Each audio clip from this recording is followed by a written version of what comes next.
In my opinion, traveling is a very short and quick representation of life itself.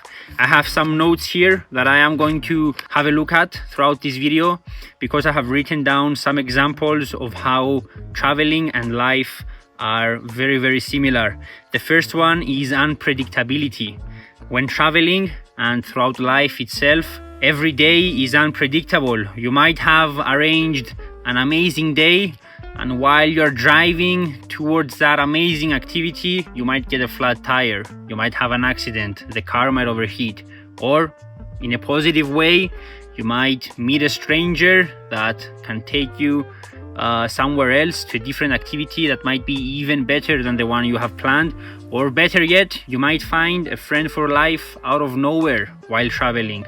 The same is true for life. You have something planned for the next few weeks, the next few months, and something happens and all the plans go away and new plans take their place, whether you like it or not. The second one is patience, and it is kind of linked with unpredictability. In life and when traveling, you need to be patient because again, things do not go to plan. When you get a flat tire, when the car breaks down, when the plane is delayed, when the ship is delayed, you have to be patient. You can't change anything. You cannot change the situation. So the only thing you can do is take care of your temper and stay calm within yourself and just let the situation unveil as it's supposed to unveil. And this is something many people forget when traveling.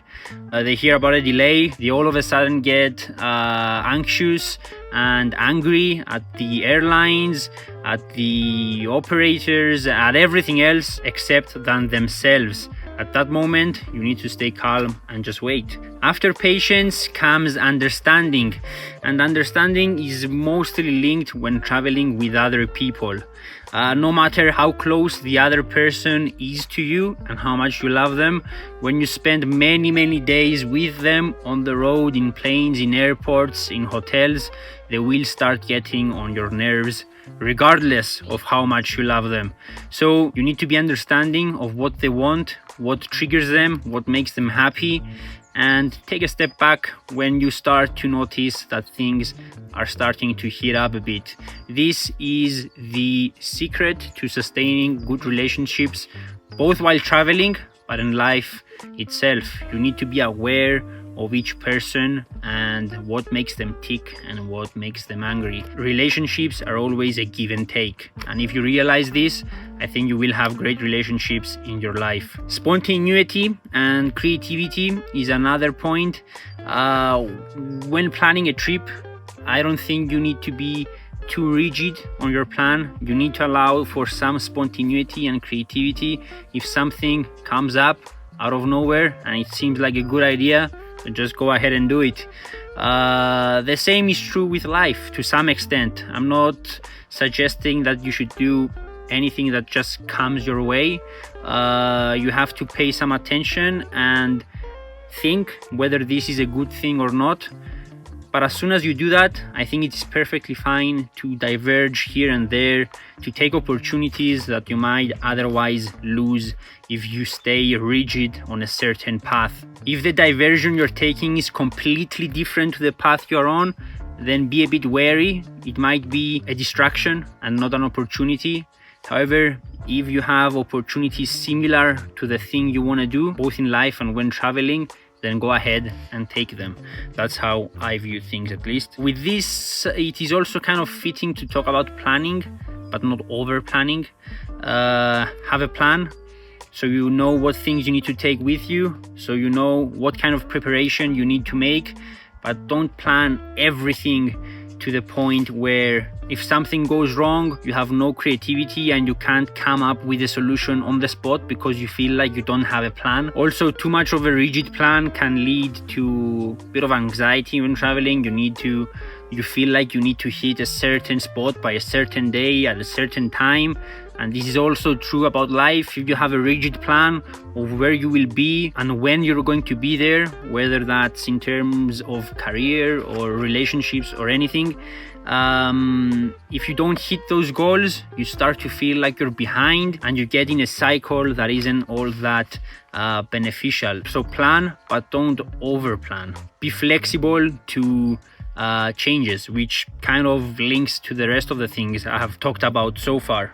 And the two last points are acceptance and bravery. Acceptance is, once again, accepting everything as it happens.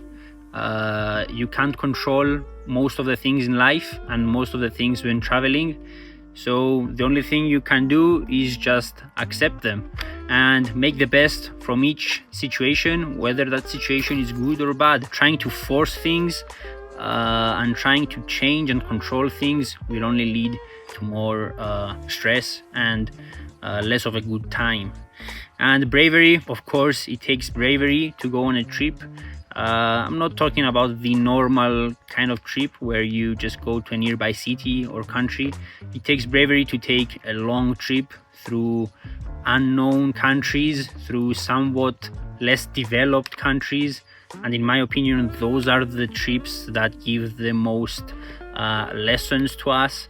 And the same is true with life. When you take the untraveled path, the path that not many people go through, it takes bravery, but you learn things and you take lessons with you that most people don't get the chance to experience because they didn't have the bravery to put themselves through that path. So yeah, these are my points. These are the thoughts I had on how life compares to traveling.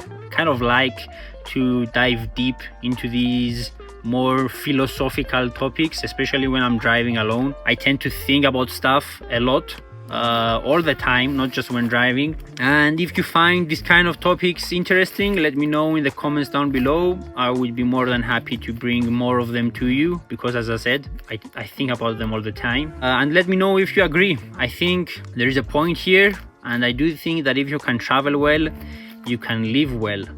Thank you for watching, and I'll see you on the next one.